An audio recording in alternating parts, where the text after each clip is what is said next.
video, I'm answering some of your viewer questions. We're going over some of the most popular comments from my videos. We'll talk about adhesives, mosaic mesh, tools, and tiling. So get your pen and paper ready. Let's get to it.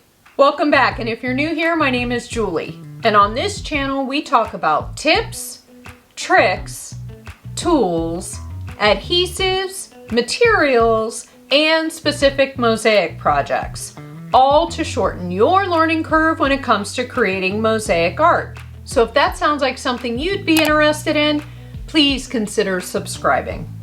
You guys leave the best comments and questions on my videos. Thank you.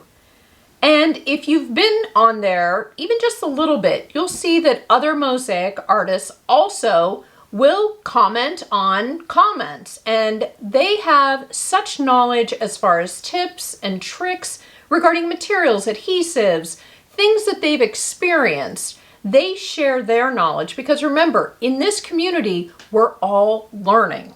So as I mentioned in the intro, we are going to quickly go through some of your questions and comments from the videos. Some of them are more broad, some are more specific, and I think you might find them pretty interesting. This video is the first in a new series here on the channel of Q&As.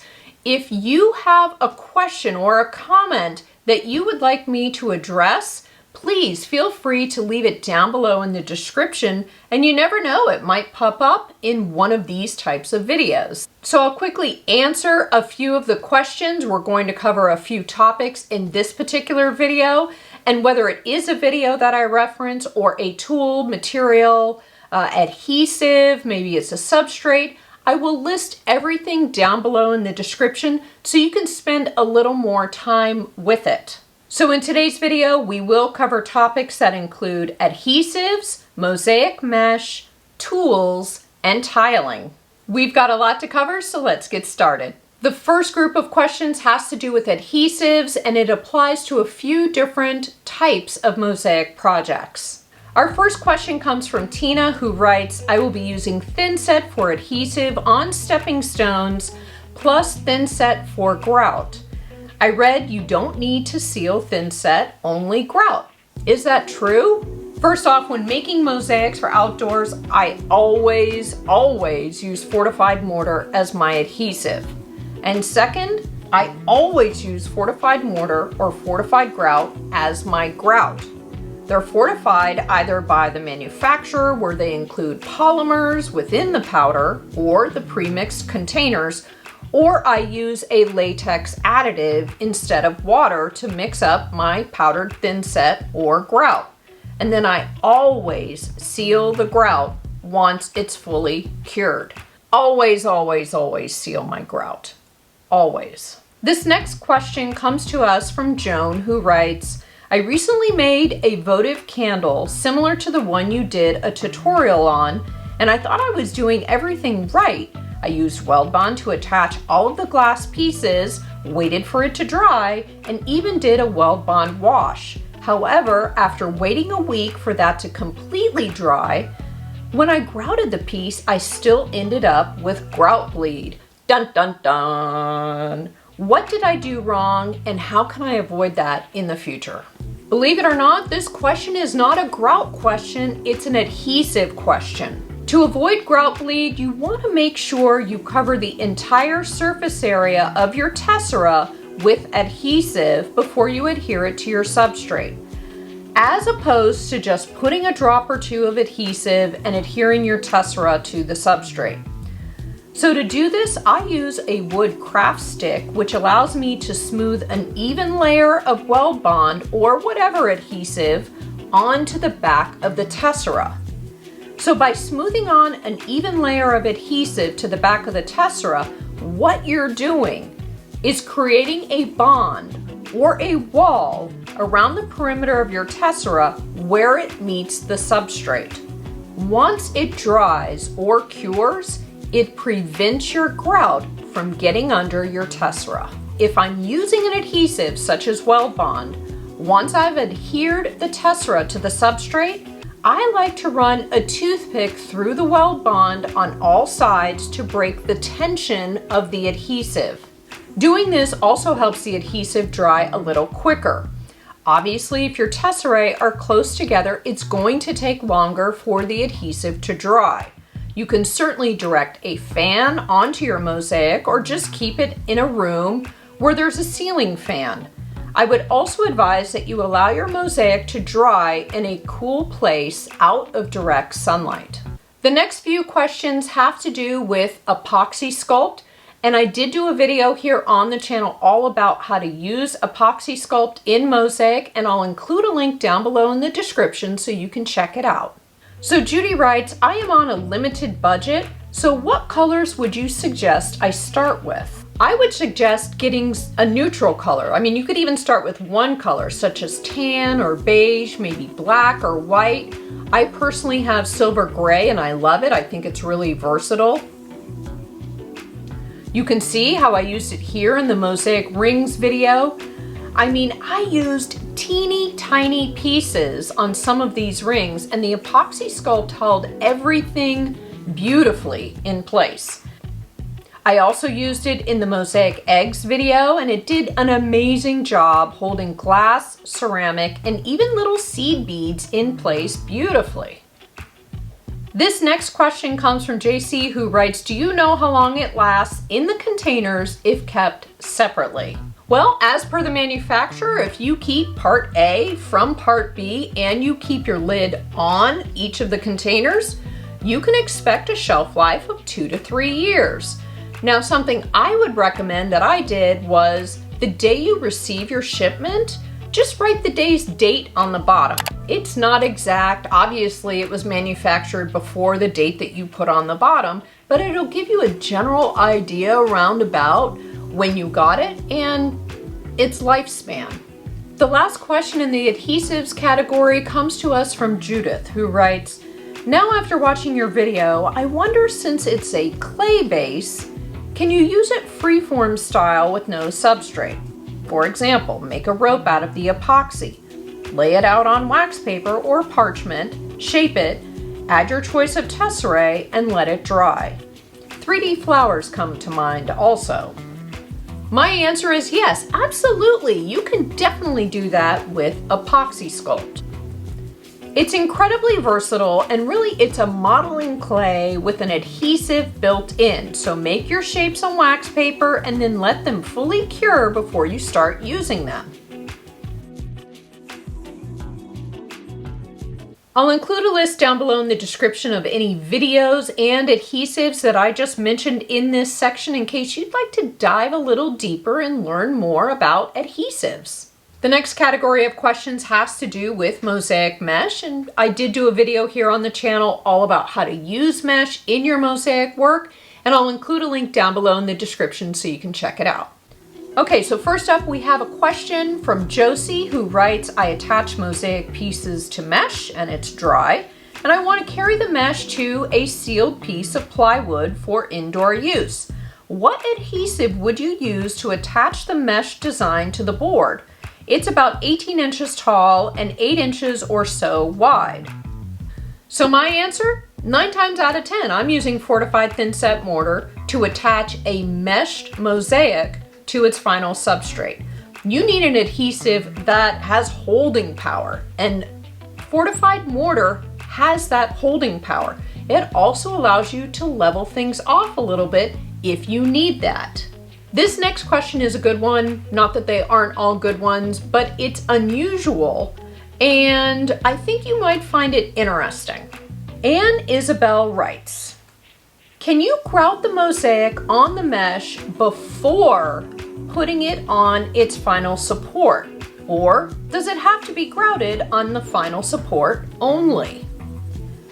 Fascinating, great question. Yes, you can definitely grout your meshed mosaic before it gets onto its final substrate. There are a couple things I want you to keep in mind, which is you need to put down a piece of plastic onto your work table first. Tape it down and then tape down your meshed mosaic onto either the piece of plastic or your work table so that it doesn't move around while you are grouting. While you're grouting, make sure that you don't load it up too much with grout, but you grout it, getting all of the grout into the grout line, pushing things around, and also you might want to go around the outside, cleaning any grout away from that piece if your intent is to put that meshed piece onto a larger mosaic that would also be grouted. So I hope you followed what I said there, but you just want to make sure you clean everything off. Now, if this meshed mosaic is sort of going to be freestanding, let's say it's going on top of a stepping stone or a box where that will be the final edge, then you just want to go along the edge of your meshed piece and make sure it looks clean with the grout. Our next question comes from Green Owlive, who writes, I make pavers and I'm experimenting with the best and least problematic transfer methods for complicated designs. Since they need to be outdoor friendly, would fine hole mesh work for detail work and thin set application under the mesh? My answer is yes, absolutely. Mosaic mesh is perfect for the type of work you are describing. What you want to do is, once you're done with your mosaic mesh piece and it has fully cured, you want to slide a piece of cardboard, sturdy cardboard, underneath that, transfer it to its final substrate, and then you're going to slowly push the meshed mosaic off of the cardboard onto its final resting place. You want to put your thin set on there before you do that. You want to get your adhesive on there. And then you're just going to slide your mosaic mesh panel onto its final substrate. And again, as I mentioned earlier, I did do a video all about how to use mesh in your mosaic work, and I'll include the link down below in the description so you can check it out. So our fourth question in the mosaic mesh category comes from Joe, who writes, will the mesh be visible in the final project when using very transparent glass tile, or does it disappear once you do the final application with thin set? Well, Joe, my answer is maybe. How's that for being non-committal? If you were to use something like weld bond, yeah, the mesh is probably going to show. You can certainly do a test patch just to see, but what I would recommend is using white thin set mortar. You can create a layer of adhesive between the mesh and your clear transparent tesserae. So you've got the adhesive in between, and actually that white thin set is going to keep the full color, the real color of your tesserae apparent, obvious. And basically, nobody will know that you used mesh underneath your tesserae. It will be gone. All they will see through your glass is the white thin set mortar. You will want to check out the mosaic mesh video that I did here on the channel, and you'll want to follow the prep steps before you start tiling. Our last question in the mesh session is from Terry, who writes, when using mesh and using pieces that are not the same thickness, how do you build it up on the mesh? So Terry's question has to do with, how do you make sure that the tiled surface of your mosaic is at the same level, despite the fact that you're using different thicknesses, which nobody needs to know? And I'm gonna tell you, the same answer I gave to Joe in the previous question is what I would say to you, which is use something like a fortified thin set mortar. That is going to allow you to build up your tesserae and give the impression on the surface that everything is at the same level. This next category is mosaic tools, and I've done a number of videos here on the channel all about how to use mosaic tools, and I will include a link to the playlist down below in the description so you can check it out. First up, we have a question from Lynn, who writes, what tool is best to use to cut thicker tile? And that would be compound tile nippers, and they don't really get the attention that regular tile nippers get, but not only do they cut thick material, They also cut hard, such as, some ceramic, some porcelain, some hard to get to pieces of tesserae. They do a great job of making things easier to cut and saving your hand strength, which is super important if you have a long tiling session. This next question was quite popular amongst many of you down in the comments section of this particular video.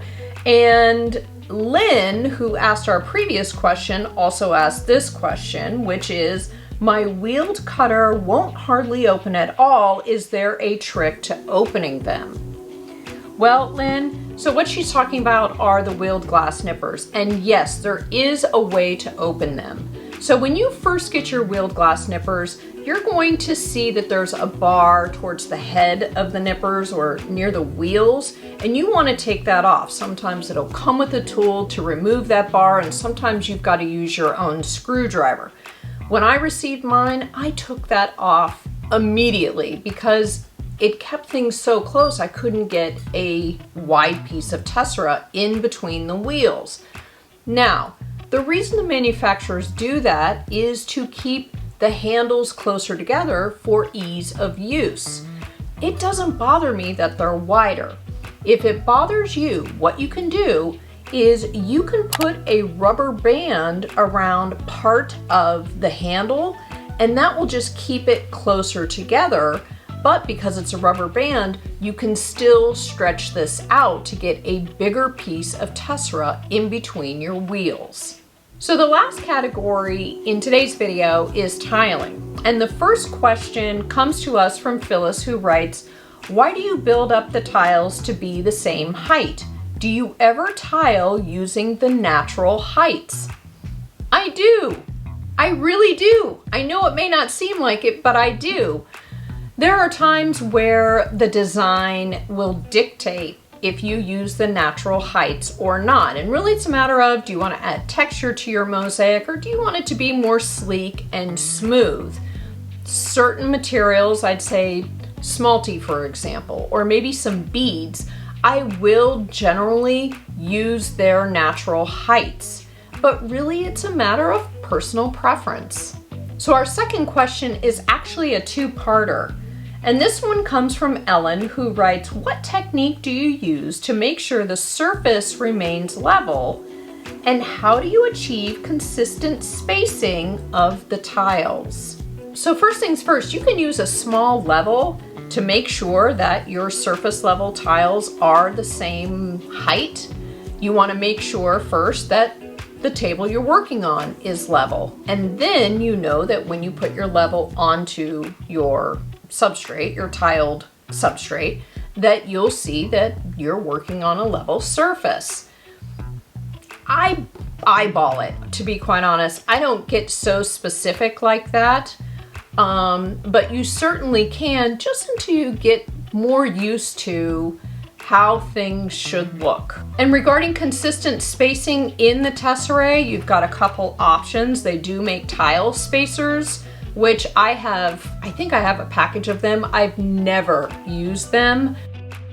Or you could get a ruler out, which seems a little like a drag, to be quite honest. That'll really make your tiling go slow.